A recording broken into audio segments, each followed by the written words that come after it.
Respected persons and dear students, आज मैं फिर आपके समक्ष एक नए वीडियो के साथ रिप्रेजेंट हो रहा हूं। और प्रीवियस क्लास में मैंने आप लोगों को बताया था how to use reflexive pronoun and emphatic pronoun in the sentence. अभी मैं आपको बता रहा हूं कि ग्रामेटिकल टर्म्स ग्रामर में, ग्रामर बुक में भरे हुए हैं। सारे ग्रामेटिकल टर्म्स को प्रॉपरली यूज करना बहुत ही हार्ड वर्क है। ये एक टिपिकल टास्क है, इसलिए इस टिपिकल टास्क को वेरी इजी बनाने के लिए मैं ग्रामेटिकल टर्म को बिल्कुल सिंपल वे में आपको बताऊंगा, ताकि आप हर ग्रामेटिकल टर्म्स को सिंपल वे में समझकर सेंटेंस को कंपोज कर पाएंगे, इंग्लिश सेंटेंस को कंपोज कर पाएंगे। क्योंकि इंग्लिश सेंटेंस को कंपोज करना बहुत ही डिफिकल्ट होता है उन लोगों के लिए जो ग्रामेटिकल टर्म्स का यूज करना नहीं जानते हैं। इसलिए ग्रामेटिकल टर्म्स का यूज करना अगर आप सीख गए कि किस प्लेस पर किस ग्रामेटिकल टर्म को रखा जाए और किस तरह का ये एक्शन है और इस एक्शन का किस टाइम, प्रेजेंट, पास्ट, फ्यूचर, किस टाइम के साथ कॉम्बिनेशन है, तो सेंटेंस को कंपोज करना बहुत इजी हो जाएगा। आज मैं आपको सिखाऊंगा कि हमारा जो सेंटेंस कंपोज होता है generally subject, helping verb, main verb, object and other words से कंपोज होता है। स्टार्टिंग में हम लोग को इतनी बातें अवश्य समझना चाहिए। मैंने आपको सब्जेक्ट के बारे में बताया है जो एक्शन करता है, मैंने आपको हेल्पिंग वर्ब के बारे में बता चुका हूं और मेन वर्ब के फॉर्मेशंस के बारे में भी बताया हूं। अब मैं आपको बताने जा रहा हूं आज के क्लास में मैं आपको बताऊंगा कि सेंटेंस में जो अदर वर्ड्स का यूज किया जाता है उस अदर वर्ड्स को लिखना कितना आसान है और उसको किस तरह से लिखा जाता है। तो आज का वीडियो मैं अदर वर्ड्स पे फोकस करूंगा और ये बहुत ही इंपॉर्टेंट फैक्ट्स है। So please try to understand such type of this fact, how can you use other words in the sentence.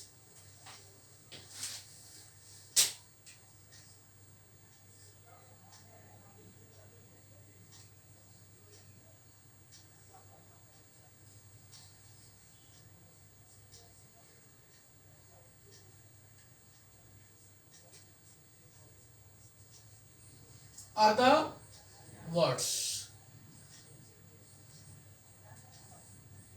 Other words क्या है? At first, what's other word? अब देखिए मैं बता रहा हूं, आप सेंटेंस को जब कंपोज करते हैं तो सबसे पहले सब्जेक्ट को आइडेंटिफाई करते हैं, फिर आप ऑब्जेक्ट को आइडेंटिफाई करते हैं, उसके बाद एक्शन के अकॉर्डिंगली और टाइम के अकॉर्डिंगली आप हेल्पिंग वर्ब और मेन वर्ब को अरेंज करते हैं और उसका कॉम्बिनेशन तैयार करते हैं। मैं आपको आने वाली वीडियो में हर तरह के सेंटेंस का कॉम्पोजिशन किस तरह से हेल्पिंग वर्ब का मेन वर्ब के साथ बनता है और किस तरह का स्ट्रक्चर तैयार होता है, कैसा कैसा एक्शन आएगा, वो सब मैं आपको बताऊंगा। बट आज मैं आपको सिर्फ ये बता रहा हूं कि अदर वर्ड्स का यूज हम लोग सेंटेंस में कैसे करते हैं। तो subject, helping verb, main verb, object को छोड़कर जो अलग से वर्ड्स आते हैं वह अदर वर्ड्स होते हैं। तो सिंपली मैं आपको बता रहा हूं कि सबसे पहले आप देखे हैं कि कभी कभी सेंटेंस में अदर वर्ड्स के रूप में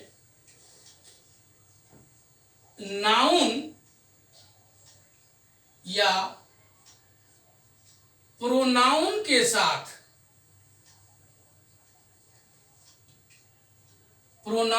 साथ के लिए शब्द लगा रहता है, के लिए लगा रहता है।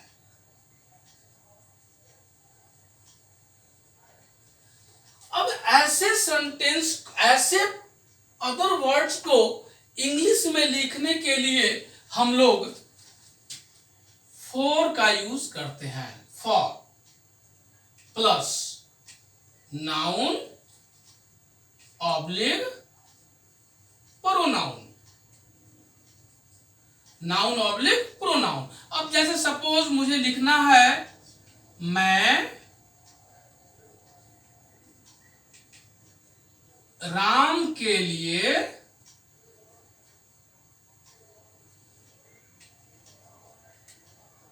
सब्जी लाया।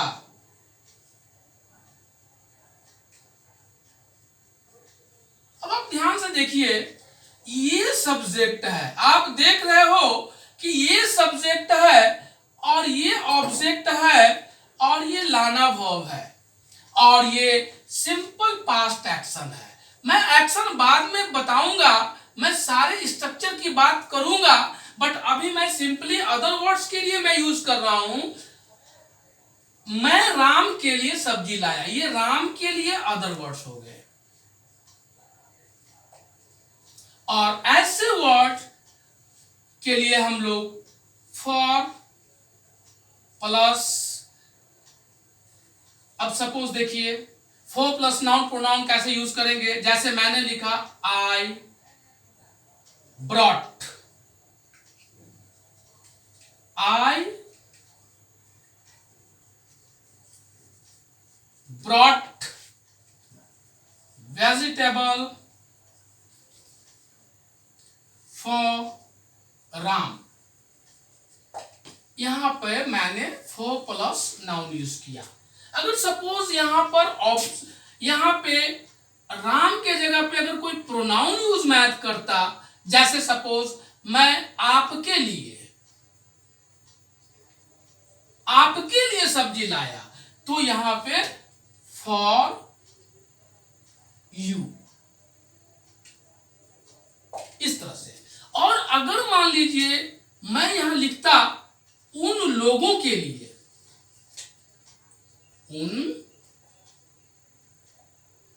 लोगों के लिए, तो यहां पर मैं देम लिखता, for them, for them. That means मैं आपको ये बताना चाहता हूं कि ये हमारा फॉर प्रीपोजिशन है और प्रीपोजिशन के बाद हमेशा ऑब्जेक्टिव केस का यूज होता है। तो प्रीपोजिशन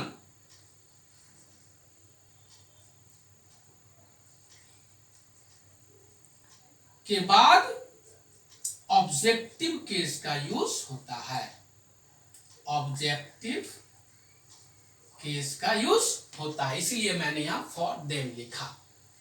तो इस तरह से जब भी किसी नाउन या प्रोनाउन के साथ के लिए शब्द का प्रयोग होता है तो हम लोग इसी तरह से अदर वर्ड को लिखते हैं। अब मैं आपको दूसरा रूल बताने जा रहा हूं, सेकेंड रूल। अब आप देखिए, आपने देखा है कि कभी कभी वर्ब के साथ के लिए आता है। वर्ब के साथ जब के लिए आएगा तब कैसे हम उसका यूज करेंगे।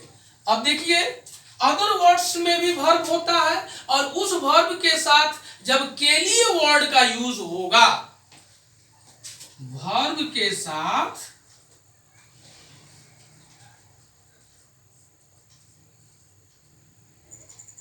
के लिए शब्द का प्रयोग होगा,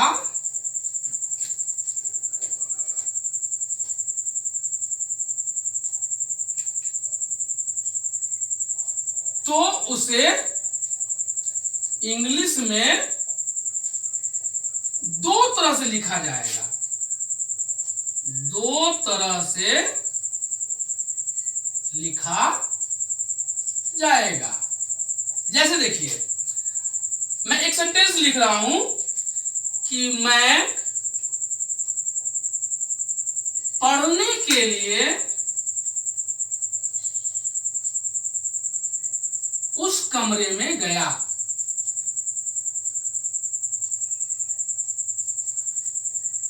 अब आप ध्यान से देखो, मैं सब्जेक्ट है,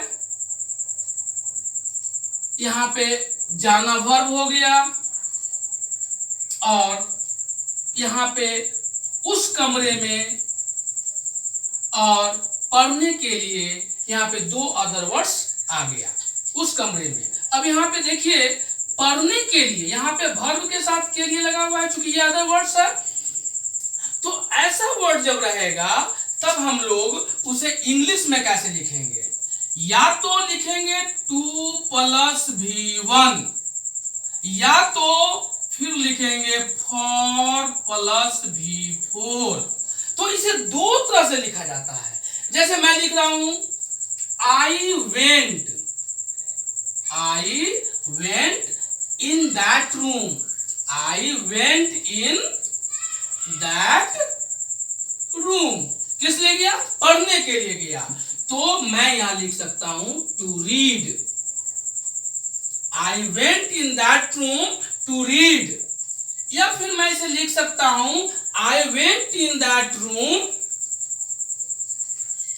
for reading, for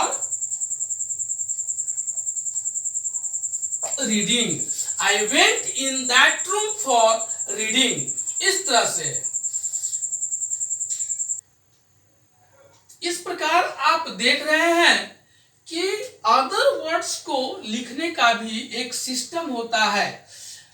बच्चे गलती करते हैं जब अदर वर्ड्स को कभी 2+V4 कर देंगे, टू रीडिंग, या फिर फॉर रीड।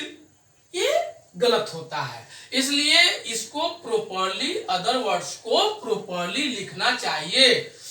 तो मैं आपको बता रहा हूं कि ये अदर वर्ड्स और भी मैं बताऊंगा। सारे अदर वर्ड्स को सीख लेने के बाद आपको अदर वर्ड्स लिखने में कोई प्रॉब्लम नहीं होगा। बड़े बड़े अदर वर्ड्स को आप सिंपल वे में लिख सकते हैं। इसलिए मैं नेक्स्ट वीडियो में आपको और भी रूल्स बताऊंगा। That's all. और मैं आपसे कहना चाहता हूं कि प्लीज मेरे वीडियो को लाइक और सब्सक्राइब अवश्य करेंगे, ताकि मैं इसी तरह से वीडियो आप लोगों के लिए अपलोड करता रहूं। That's all.